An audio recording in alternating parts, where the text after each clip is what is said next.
Allahumma salli wa sallim wa barik wa karrim wa majid wa azim ala sayyidina wa habibina wa syafi'ina wa qurrati a'yunina wa maulana Muhammadin wa ala alihi wa sahbihi ajma'in wa la hawla wa la quwwata illa billahil aliyyil azim. Amma ba'd. Subhanaka la ilma lana illa ma 'allamtana innaka antal alimul hakim. Rabbi syrah li sadri wa yassir li amri wahlul 'uqdatam min lisani yafqahu qawli wahdi qalbi wa saddid bihi lisani.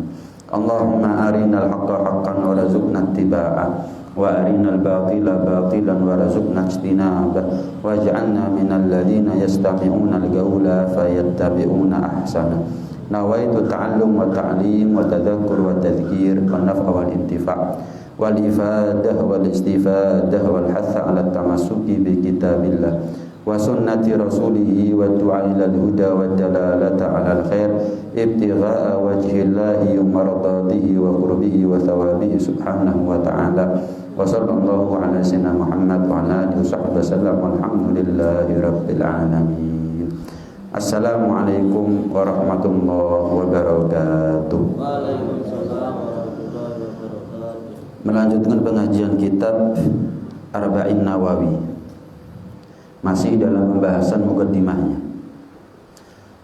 Beliau Al-Imam Yahya bin Syaraf An-Nawawi radhiyallahu ta'ala anhu wa radhahu wa nafa'ana bihi wa bi ulumihi fid dharain amin radhiyallahu anhu mengatakan salawatuhu wa salamuhu alaihim.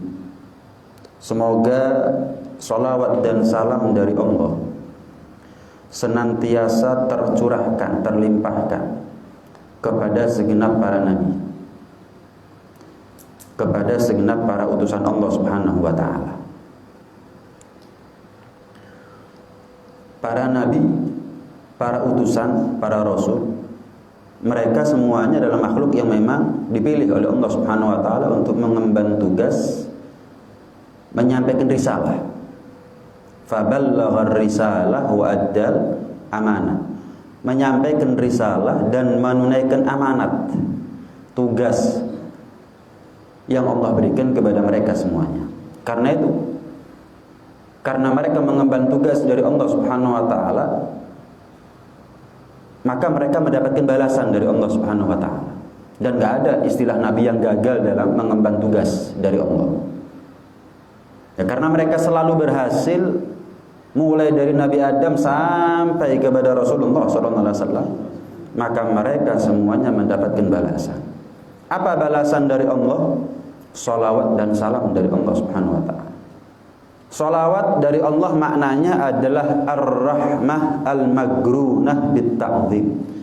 Rahmat yang dilazimi dengan ta'zim, dilazimi, dibarengi oleh Allah Subhanahu wa taala dengan yang namanya cara Allah untuk memuliakan mereka.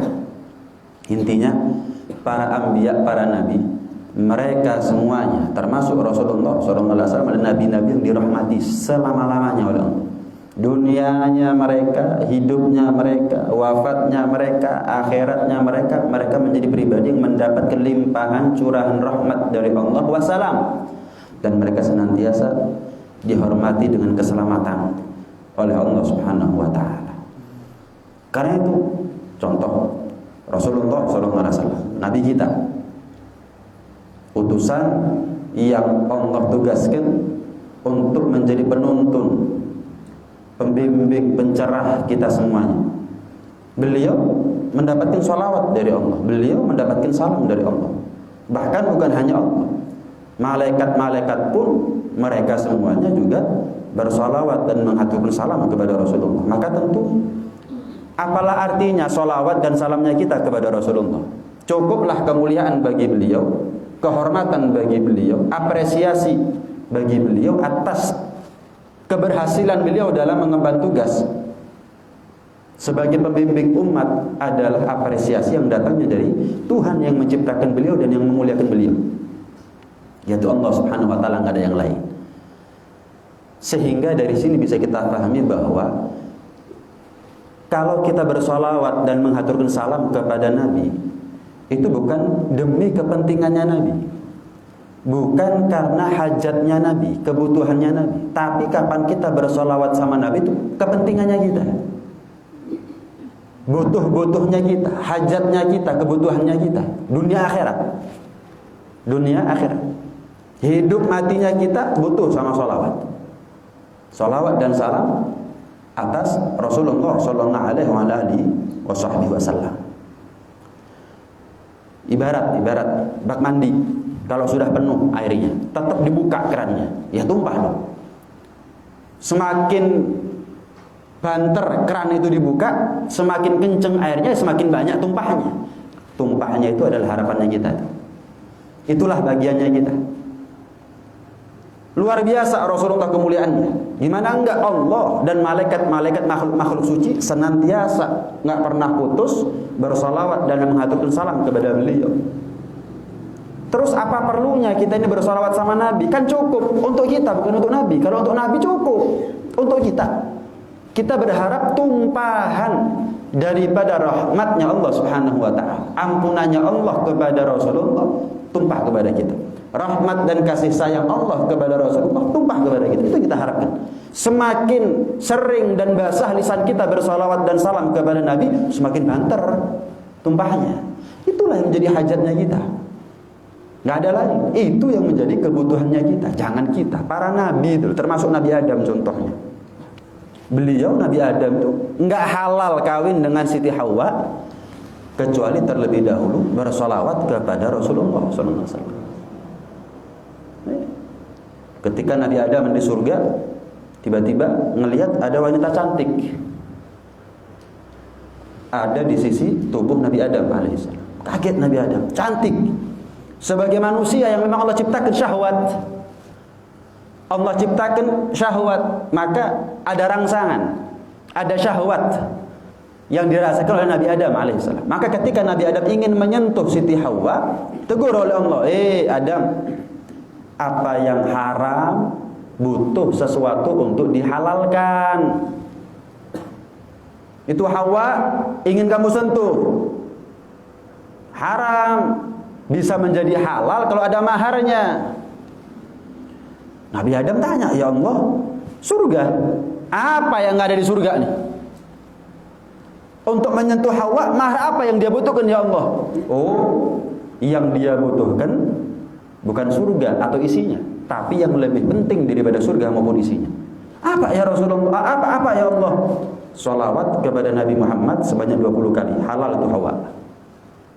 Halal itu Hawa. Boleh kamu sentuh. Subhanallah.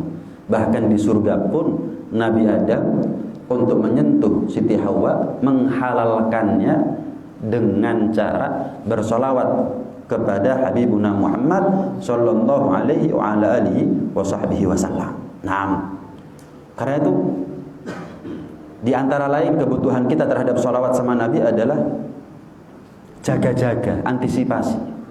Karena sholatnya kita, puasanya kita, hajinya kita, umrohnya kita, apapun ibadah yang kita lakukan ini terombang-ambing, gantung antara diterima atau ditolak. Kalau kita mau jujur ya, mudah-mudahan rahmatnya Allah lebih-lebih buat kita. Kalau kita mau jujur, antara potensi diterima sama ditolak, banyak ditolaknya. Tapi mudah-mudahan rahmatnya Allah lebih-lebih buat kita. Maka sholawat itu adalah antisipasi. Ketika sholatnya kita nggak diterima, sholawat pasti diterima oleh Allah Subhanahu Wa Taala. Ketika ibadah kita apapun bentuknya ditolak oleh Allah, naudzubillah, sholawat pasti diterima oleh Allah Subhanahu Wa Taala. Kenapa? Sudah pernah saya bahas. Kenapa kok sholawat selalu dan pasti diterima oleh Allah? Karena satu-satunya ibadah yang Allah perintahkan kepada kita dan Allah pun juga melakukannya adalah sholawat. Allah perintah kita sholat, Allah nggak sholat. Allah perintah kita puasa, Allah nggak puasa. Allah perintah kita tawaf, sa'i, Allah nggak tawaf, nggak sa'i. Allah perintah kita lempar jumroh, wukuf di Arafah, Allah melakukan itu semuanya. Tapi ketika Allah perintah kita sholawat, terlebih dahulu Allah sholawat kepada Rasulullah. Itu dalil kenapa kok sholawat pasti diterima oleh Allah Subhanahu Wa Taala. Nah, ketika semua ditolak, sholawat pasti diterima oleh Allah. Nah, ini harapan kita. Ini harapan besar buat kita untuk selamat dari neraka, masuk dalam surga bersama Rasulullah SAW. Karena itu kalau kita mengerti, dawamkan lazimi dalam hal kita bersolawat kepada Rasulullah sallallahu alaihi wasallam. Adimis salata 'alan nabi Muhammadi faqabuluha hatmun bighairi taraddud. A'maluna bainal qabuli wa raddiha illa salata 'alan nabi Muhammadi. Dawamkan, lazimi terus, istiqomai solawat kepada Rasulullah, karena diterimanya solawat kita itu adalah keniscayaan. Ketika amal-amal kita antara diterima atau ditolak, kecuali bersolawat kepada Rasulullah pasti diterima. Karena itu bagi orang yang cerdas tentunya butuh antisipasi. Dan kalau kita mengerti dan jujur sadar diri bahwa kita ini banyak resiko ibadah kita ditolak oleh Allah Subhanahu wa taala, antisipasi dengan sesuatu yang enggak kalah mahalnya, enggak kalah pentingnya, yaitu menghaturkan salawat dan salam kepada Rasulullah sallallahu alaihi wasallam. Diceritakan Syekh Abdul Wahhab Asy-Sya'rani, beliau sekali waktu menceritakan tentang mimpi yang dialami oleh Abul Mawahib Asy-Syadzili. Al-Imam Asy-Syadzili ini sekali waktu mimpi berjumpa dengan Rasulullah sallallahu alaihi wasallam. Maka Al-Imam Asy-Syadzili tanya, "Ya Rasulullah, ketika kami umat Anda bersolawat kepada Anda sekali saja, Allah balas dengan solawat 10 kali. Aku mau tanya, ya Rasul, apakah balasan itu didapatkan oleh semua umat Anda asal bersolawat, atau ketika bersolawat harus hadir hatinya, harus khusyuk, harus khidmat, harus dalam keadaan hudur, ataukah setiap umatmu siapapun mereka dan dalam keadaan dan kondisi bagaimanapun mereka asal mereka bersolawat sama Nabi, sama engkau, Allah balas 10 kali?" Maka Rasulullah menjawab, "La bal huwa likulli musallin alayya walau ghafilan." Enggak, walaupun dalam keadaan hatinya enggak fokus, pikirannya enggak konsen, tapi lisannya bersolawat kepada Allah, balas 10 kali. Tanya lagi nih oleh Imam Asy-Syadzili, "Ya Rasulullah, terus balasan bagi mereka yang kapan bersolawat kepada Anda dengan khusyuk? Kalau enggak khusyuk aja balasan dari Allah 10 kali. Lah kalau mereka yang khusyuk ya Rasulullah, balasannya apa ya Rasul?" Dikatakan, "Fala ya'lam thawaba dzalik illallah." Enggak ada yang tahu balasannya kecuali Allah sendiri. Saking gede ini. Ya. Sholawat. Kalau sholat yang kita enggak khusyuk, Allah celak siapa orang yang sholat tapi enggak khusyuk. Fawailun lil musallin alladzina hum an sholatihim sahun. Dicela. Baca Quran tapi enggak baca Al-Quran tapi enggak ada tadabbur. Pokok khatam, pokok cepet, pokok enak tapi enggak dipahami kandungan maknanya. Afala yatadabbaruna al-Qur'ana am ala qulubin aqfaluha. Dicela oleh Allah Subhanahu wa taala. Kenapa enggak ditadabburi bacaannya? Atau hati-hati mereka jangan-jangan terkunci. Banyak begitu juga dengan zakat, haji, ketika ikhlas. Banyak. Tapi lihat, karena begitu mahalnya sholawat, dalam keadaan lupa pun diterima oleh Allah, sampai dibalas 10 kali. Kalau dalam keadaan khusyuk, balasannya nggak terhitung, nggak ada yang tahu kecuali Allah Subhanahu wa taala. Karena itu dalam satu makalah dikatakan apa? Sholawat kepada Nabi itu gurunya orang yang nggak punya guru. Bukan berarti kita nggak perlu guru kalau sudah sholawat, bukan.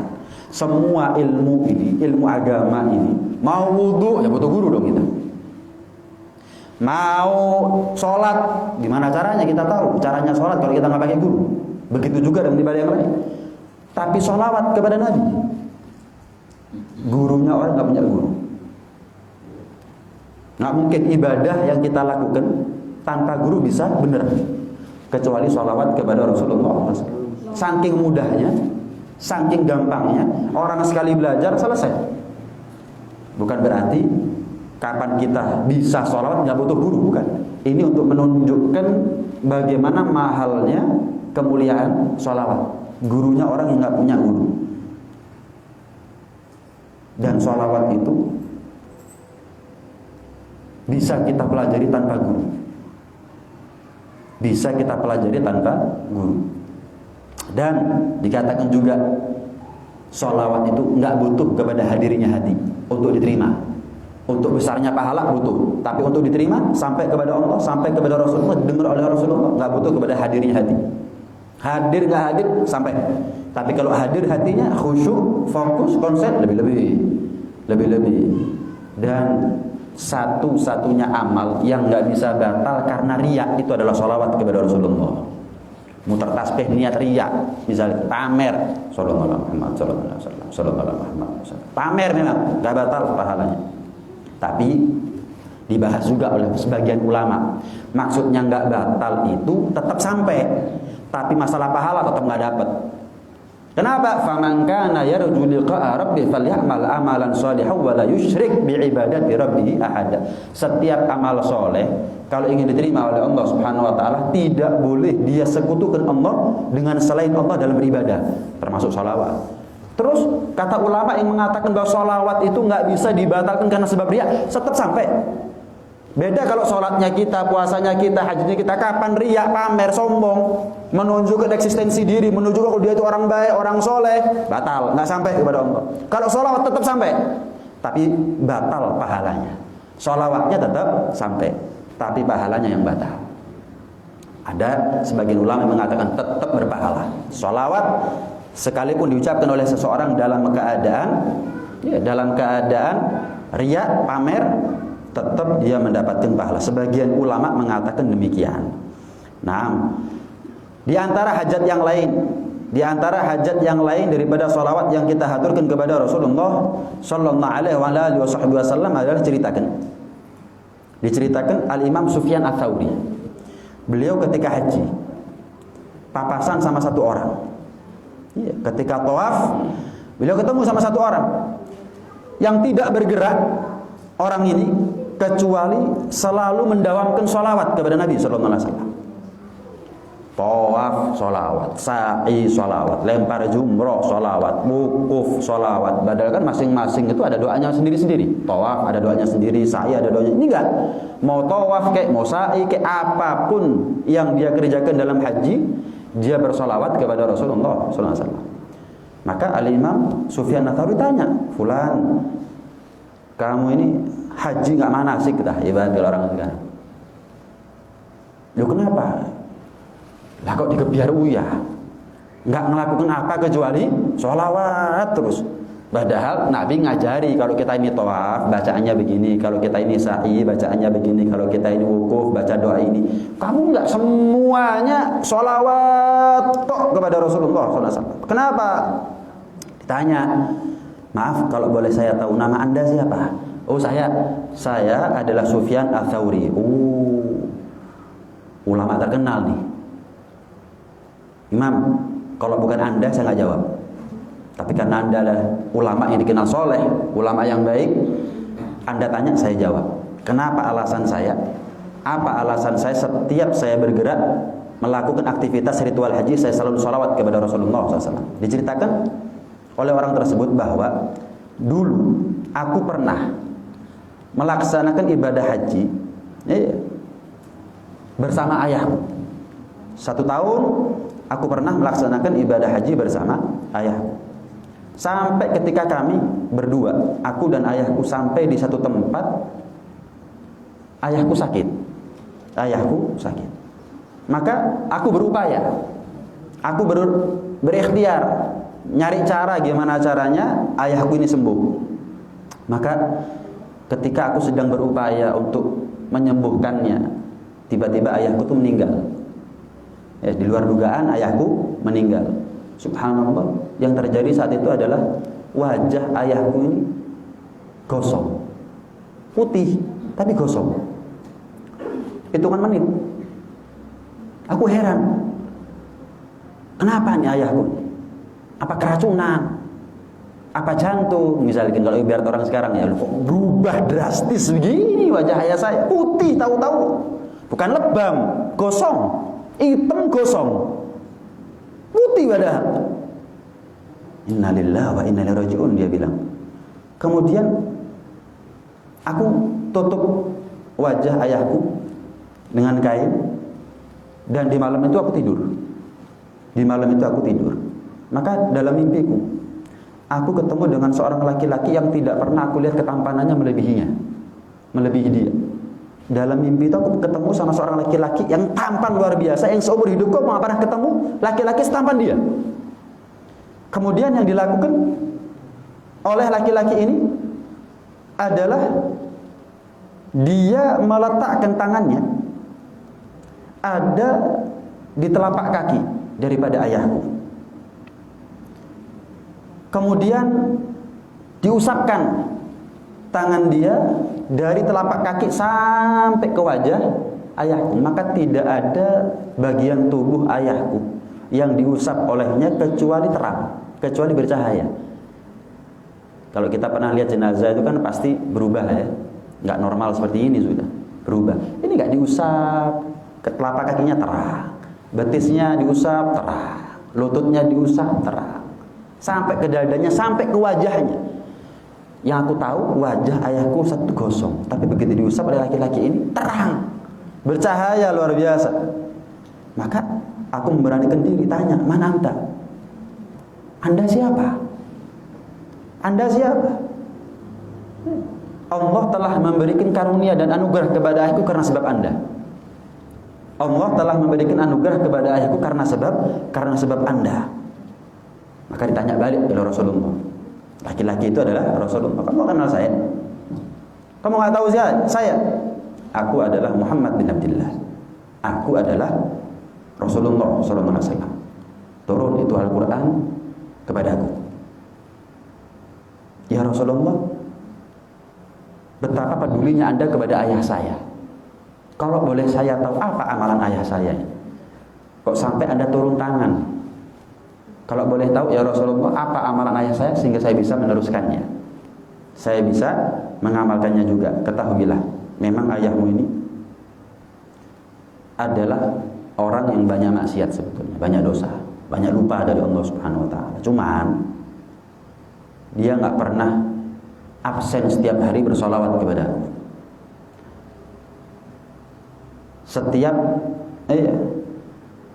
Setiap dia mau tidur, dia nggak pernah absen daripada bersolawat kepadaku. Dan ketahuilah, solawat itu adalah modal terpenting umatku untuk mendapatkan syafaatku. Dan aku tidak akan melupakan solawat umatku kepadaku.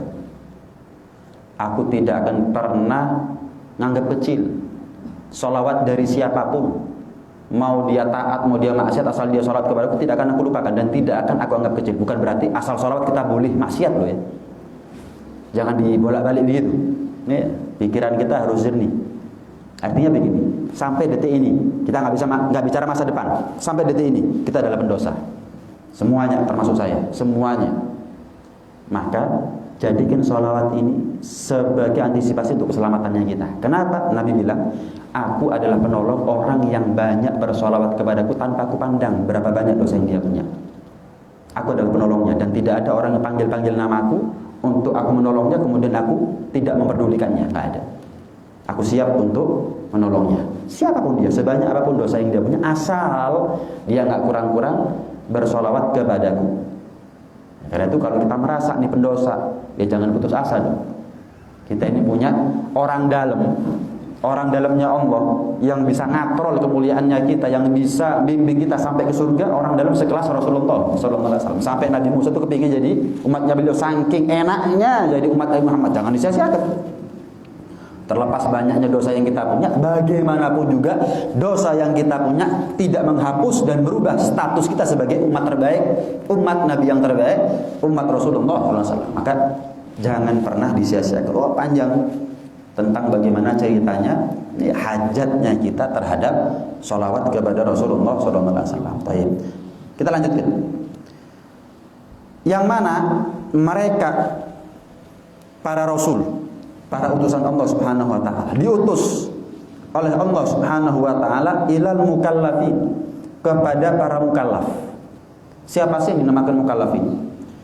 Orang ini dikatakan mukallaf kalau terpenuhi 4 kriteria. Yang pertama baligh.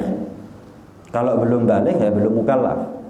Sehingga belum wajib baginya sholat, puasa dan seterusnya. Hanya saja sekalipun anak kita belum baligh, kalau dia sudah mencapai usia 7 tahun dan sudah masuk pada tahap tamyiz, 7 tahun dan tamyiz. Apa tamyiz itu? Sudah mulai mandiri lah.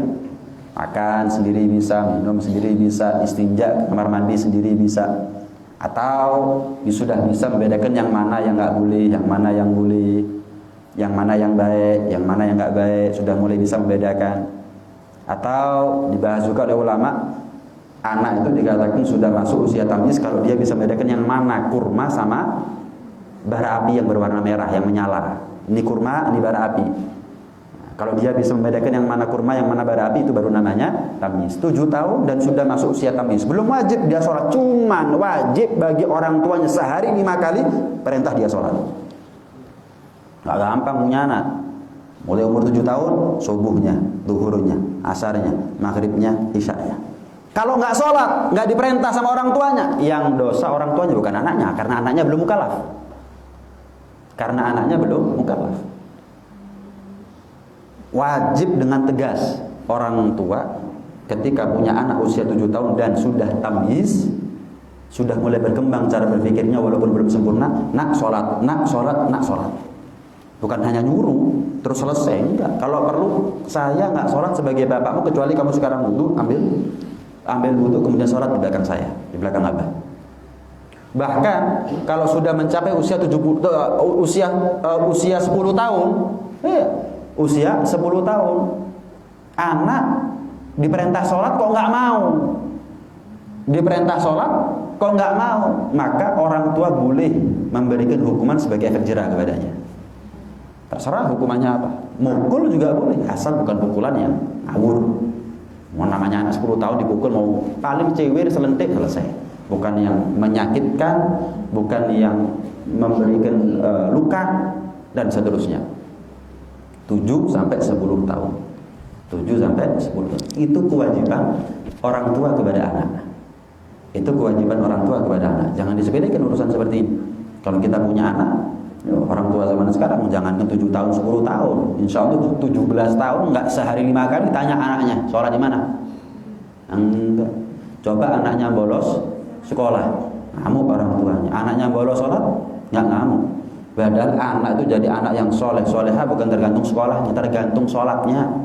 Sholat diperhatikan, sekolah diperhatikan, tapi sholatnya nggak diperhatikan.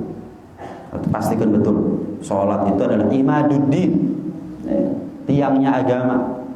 Maka selamat nggak selamatnya anak kita tergantung sholatnya. Selamatnya mereka, selamatnya kita. Celakanya mereka dan celakanya kita. Nah, mereka para rasul diutus oleh Allah Subhanahu wa taala kepada mukallaf. Mukallaf syarat yang pertama baligh. Yang kedua berakal. Artinya apa? Kalau gila ya bukan mukallaf. Kalau gila ya nggak wajib sholat, nggak wajib puasa dan seterusnya. Sama. Anak yang usia 7 sampai 10 tahun asal sudah tamyiz, sebagaimana dia wajib sholat, dia wajib puasa selagi mampu. Dia wajib puasa selagi mampu. Syarat berikutnya orang itu dikatakan mukallaf adalah baligh, berakal dan selamat penglihatan dan sekaligus pendengaran. Artinya begini, kalau ada anak, naudzubillah, lahir buta dan tuli sekaligus, maka anak itu tidak ada kewajiban untuk sholat, puasa dan lain sebagainya. Kenapa? Lah gimana caranya dia sholat? Gimana caranya dia puasa? Maaf, buta dan tuli sekaligus. Gimana caranya? Dikasih contoh nggak ngelihat? Dikasih tahu nggak dengar? Lahir buta dan tuli. Tapi kalau ada misal lahir normal, sekali waktu kompor meledak, buta, tuli, sekaligus sudah buta dan tuli, tetap dia wajib sholat. Gimana caranya dia sholat? Dia memperkirakan waktunya. Dia membayangkan dan memperkirakan waktunya. Ini tadi saya zuhur. Ini berarti kalau zuhur mungkin sekarang sudah 4 jam, 5 jam. Sudah waktunya sholat asar. Saya tadi sholat asar, 2 jam kemudian waktu sholat maghrib. Tepat nggak tepat? Pas pada waktunya ataukah tidak sholatnya yang dikerjakan? Tetap nggak ada masalah. Yang penting dia berijtihad, mengupayakan kemampuan, keterbatasan kemampuan yang dia punya untuk menentukan waktu. Itu wajib. Jadi dikatakan bukan mukallaf jika apa? Baligh sih. Berakal, cuman lahir buta dan tuli. Tapi kalau cuman buta tok atau tuli tok tetap wajib. Karena masih ada kesempatan bagi dia untuk belajar caranya sholat dan lain sebagainya. Yang keempat, orang itu dikatakan mukallaf jika apa? Jika balaghathu da'watul Islam, dakwah Islam sampai ke dia. Baligh, berakal, selamat panca inderanya, cuman dia nggak pernah tahu Muslim, cuman nggak ada ulama yang bisa ngajari dia. Contoh, misal, ini sekedar contoh, di Wamena, Papua, ada seorang muslimah di sana. Baligh, berakal, selamat, normal panca inderanya, cuman nggak ada ulama yang di sana. Atau di sana belum ada ulama, masjid aja mungkin belum tentu ada. Bagaimana? Ya nggak wajib dia sholat. Kenapa? Lah gimana caranya sholat? Nggak ada yang ngajari. Internet belum tentu ada dan lain sebagainya. Pokoknya fasilitas media yang bisa dia manfaatkan untuk mengetahui caranya sholat, caranya ibadah, caranya wudu nggak ada sama sekali. Baik manusianya atau yang lain, kecanggihan yang ada sekarang nggak ada sama sekali. Yang wajib. Nggak wajib, bukan mukallaf berarti. Sampai pada akhirnya dia ada kesempatan untuk belajar tata caranya sholat, wudu, puasa dan seterusnya, baru dia katakan mukallaf. Jadi 4 baligh, berakal, selamat panca indera, penglihatan dan pendengarannya sekaligus, dan yang keempat dakwah Islam sampai ke dia. Dakwah Islam sampai ke dia. Nah, dikatakan mukallaf itu kata ulama ya. Mukallaf itu dibagi menjadi 4. Manusia nih sebagai mukallaf, ada di antara mereka yang Allah ciptakan memang murni untuk khidmat kepada Allah dan diciptakan untuk surganya Allah. Pasti masuk surga, cuman hidup di atas dunia untuk khidmat. Khidmat kepada siapa? Ya kepada Allah. Apa khidmat itu? Bakti kepada Allah Subhanahu wa taala. Siapa mereka? Para nabi, para rasul. Diciptakan pasti masuk surga dan memang diciptakan untuk khidmat, bakti sama Allah Subhanahu wa taala. Ada juga orang-orang soleh juga begitu. Hidup, khidmat, mati, masuk surga. Hidup, taat, bakti sama Allah, meninggal, masuk surga. Para nabi, orang-orang soleh, ulama yang ngamalkan ilmunya termasuk. Ada di antara mukallaf itu mereka yang diciptakan oleh Allah Subhanahu wa taala murni untuk surga, tapi tidak untuk khidmat, tidak untuk bakti kepada Allah Subhanahu wa taala. Siapa itu? Mereka yang kafir seumur hidup, menjelang matinya masuk Islam. Menjelang matinya masuk Islam. Ya sudah. Kobong dosane. Kalau dia pernah taat, masa kafirnya diterima gara-gara Islamnya dia. Waktu kafir pernah berbuat baik ini, pernah berbuat itu, sedekah kayak atau apa kayak. Islam diterima semuanya, amal ibadahnya dia. Tapi kalau dosanya gara-gara keislamannya dia hangus. Tidak diciptakan untuk khidmat. Mana baktinya dia? Nggak ada sama sekali. Kafir seumur hidup, menjelang ajal masuk Islam. Udah. Memang diciptakan untuk surga itu namanya. Teringat satu cerita, kisah nyata. Di Australia itu, ada seorang pramusaji. Wanita, pramusaji ada di bar. Ada di bar. Ya, tahu sendirilah pramusaji di bar pakainya bagaimana, kebiasaan hidupnya bagaimana. Apalagi non muslim. Ya semuanya serba bebas, serba halal dalam tanda kutip. Walhasil menjelang dia pulang sudah menjelang pagi sudah. Sudah subuh lewat. Belum pagi tadi. Udah lewat satu jalan, dia ketemu sama sekelompok muslimah. Sekelompok muslimah yang ngadakan pengajian, tapi di Australia nggak banyak yang datang pengajian, mungkin 5-6 orang. Penasaran, apa yang dibahas sama mereka ya? Muslimah, tertutup semuanya. Tertutup semuanya. Yang dibahas kebetulan adalah pakaian muslimah yang baik bagaimana? Kontras yang dibahas dengan kenyataan apa yang dia pakai, kontras. Cuman nih, hidayah ini arahnya datangnya dari mana? Bisa kita duga-duga. Dia berpikir, ini pramusaji yang wanita ini mikir, orang Islam ini kok diatur ya pakaiannya ya. Tuhannya orang Islam ini baik ya. Diatur mulai ujung rambut sampai ujung kaki pakaiannya bagaimana agar terlindungi kehormatannya, agar dia menjadi orang yang sopan dan akhirnya orang segan sama dia. Kan memang terkesan sopan, orang yang tertutup pakaian terkesan sopan. Pakaian syar'i ya, tertutup lek ketat di mana. Ya kadang-kadang orang sekarang ini yo kebacut kadang-kadang. Pakai kerudung tapi lengan pendek bajunya. Ini yang ngomong, saya kecil dulu nggak pernah tahu orang seperti ini. Saya nggak paham dulu, nggak ada orang kalau pakai kerudung lengannya panjang. Ini enggak, Beb, cuman ke melijo Beb depan Beb. Terus melijo mahram dah. Terus kalau keluar dari rumah nggak ada orang yang nggak ada resiko dilihat sama orang itu. Mulai dari siku sampai ke ujung jarinya.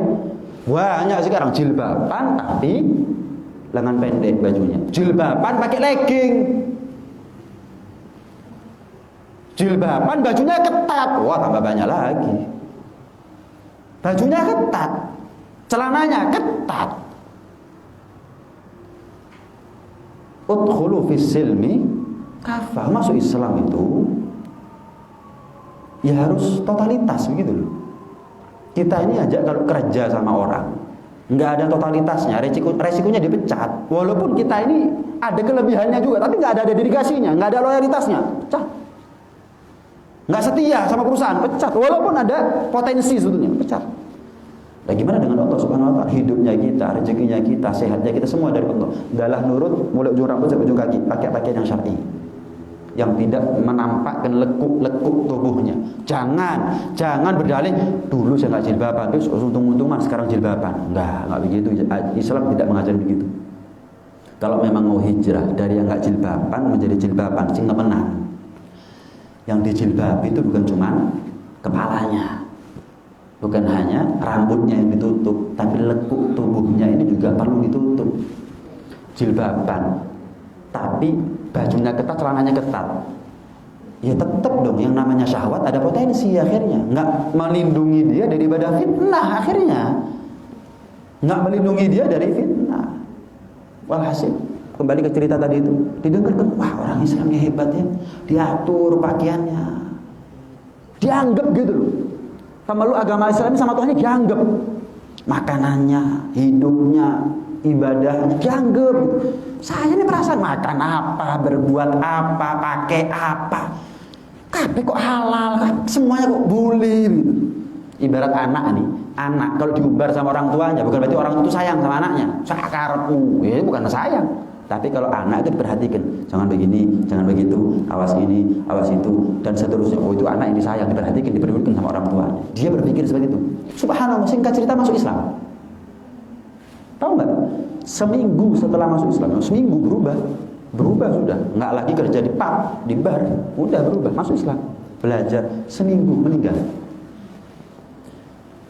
Bahasa saya, Allah kalau sudah sayang sama seorang hamba, enggak Allah biarkan dia lama-lama hidup di dunia dengan penuh fitnah. Masuk Islam seminggu meninggal, wis ketemu surga, mari wis.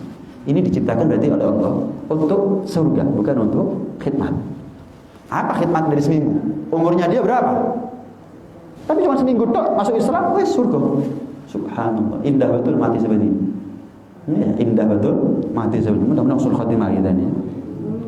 Ada golongan yang ketiga di antara mereka, golongan yang ketiga, golongan mukallaf adalah mereka yang diciptakan oleh Allah Subhanahu wa taala, tidak untuk khidmat kepada Allah, bakti kepada Allah, dan juga tidak untuk surganya Allah. Siapa? Ya, orang kafir mati kafir. Orang kafir mati kafir, ya bukan untuk khidmat dan juga bukan untuk surga. Ada di antara mereka golongan yang keempat, mereka yang diciptakan oleh Allah untuk khidmat, tapi bukan untuk surga. Siapa? Ya matinya su'ul khotimah. Ibadah, taat, matinya su'ul khotimah. Ya sudah. Diciptakan memang untuk khidmat, tapi tidak untuk surganya Allah Subhanahu wa taala. Karena itu ya kita sebagai mukallaf harus sadar diri, harus mengerti bahwa kita ini diciptakan oleh Allah Subhanahu wa taala untuk ibadah. Sekalipun kita sudah sampai kepada Allah, itu tidak menjadi alasan kita meninggalkan ibadah. Kadang-kadang orang tuh, saya sudah sampai kepada Allah, saya ikut tarikot ini, saya sudah sampai kepada Allah, merentok sudah sholat itu sudah. Wih, Nabi itu sholat sampai kakinya bengkak. Dia cuma merentok sholat. Gimana ceritanya? Nabi itu sholat sampai kakinya bengkak. Ada orang sekarang ikut tarikot, kemudian saya ini, sholat tuh anak TK. Sholat itu pemula. Kalau saya sudah sampai kepada Allah, terus nggak usah sholat, sudah sampai kok. sudah sampai kepada Allah. Sholat itu ibarat kendaraan. Lalu sudah sampai tujuan ya nggak perlu lagi kendaraannya. Berarti Rasulullah nggak pernah sampai tujuan. Kok pakai kendaraan terus? Dia sudah sampai kepada Allah. Rasulullah nggak pernah sampai. Kok sholatnya sampai kakinya bengkak, puasa sampai dililit batu, sehari satu batu, 2 hari nggak makan 2 batu, 3 hari 3 batu. Dia lebih hebat daripada Rasulullah. Ada orang itu sampai kepada Allah justru nemen ibadahnya. Kenapa? Orang ketika dia sudah sampai kepada Allah, dia semakin tahu betapa besar anugerahnya Allah kepadanya, sehingga tumbuh rasa bersyukur. Dia merasa kurang. Iya kan? Ketika Rasulullah sholat sampai kakinya bengkak, ditanya sama Siti Aisyah istrinya, ya Rasulullah suamiku, Anda ini sholat sampai kakinya bengkak, Anda pasti masuk surga, bahkan orang yang pertama kali masuk surga. Sholat sampai kakinya bengkak ya Rasul. Anda ini nggak ada nabi yang paling dicintai kecuali Anda, dan Anda nggak punya dosa sama sekali. Sholat sampai kakinya bengkak ya Rasulullah. Singkat tapi dalam jawabannya Rasulullah, afala akunu abdan syakur. Aisyah, ini yang aku lakukan ini semuanya, sholat sampai kakinya bengkak, nggak ada tujuan kecuali bersyukur sama Allah Subhanahu wa taala. Jadi orang itu semakin kenal Allah, dia akan semakin kenal kemurahan, kedermawanan, anugerah, karunia dari Allah kepadanya.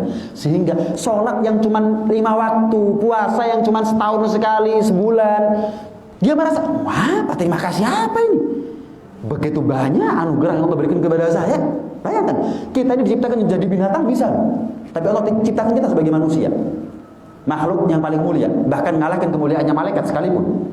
Manusia banyak, merdeka, budak juga manusia, tapi Allah ciptakan kita sebagai manusia yang merdeka. Merdeka banyak, kafir, muslim, kita muslim banyak, umatnya Nabi Ibrahim muslim, umatnya Nabi terdahulu juga muslim semuanya, tapi kita umat terbaik.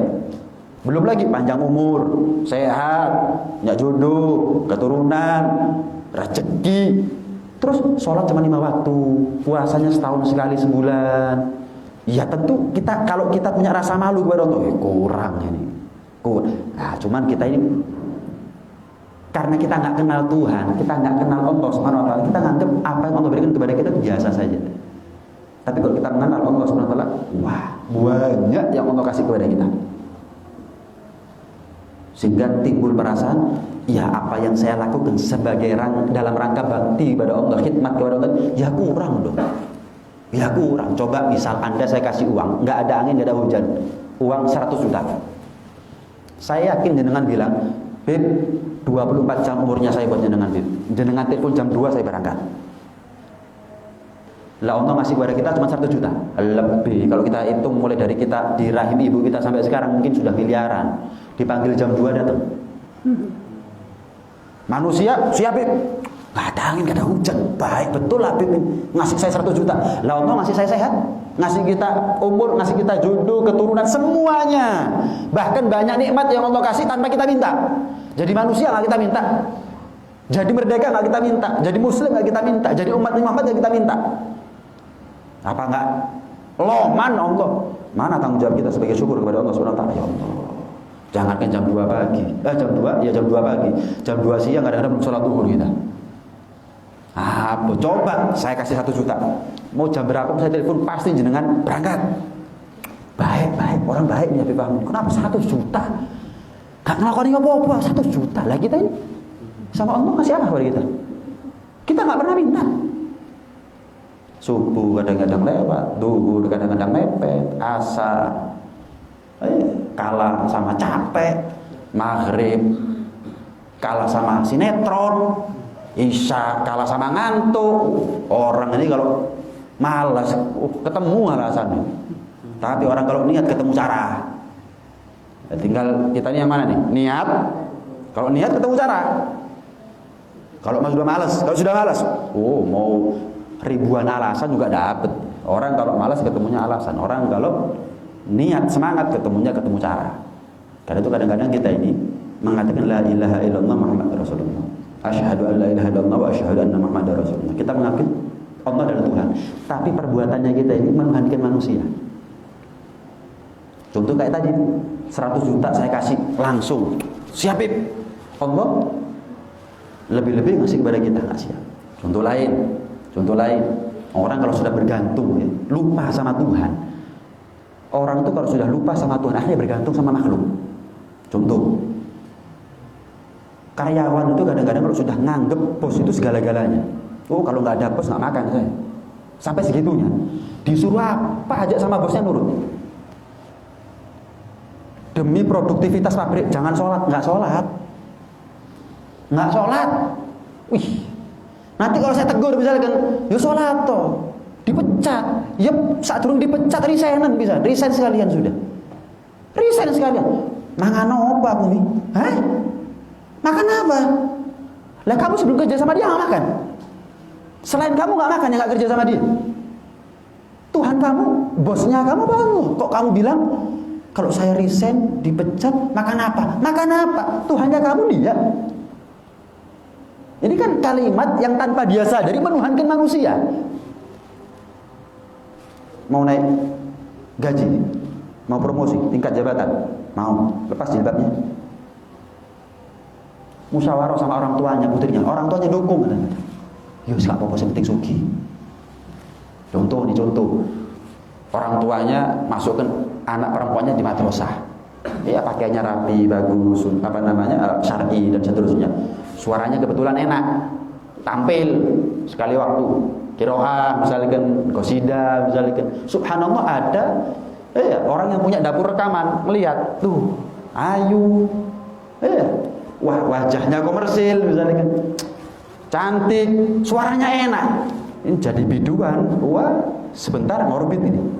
Datangi, kamu mau nggak kerja sama saya? Masuk dapur rekaman saya, ya.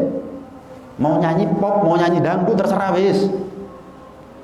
Oh, kamu nanti dapat begini, dapat begitu.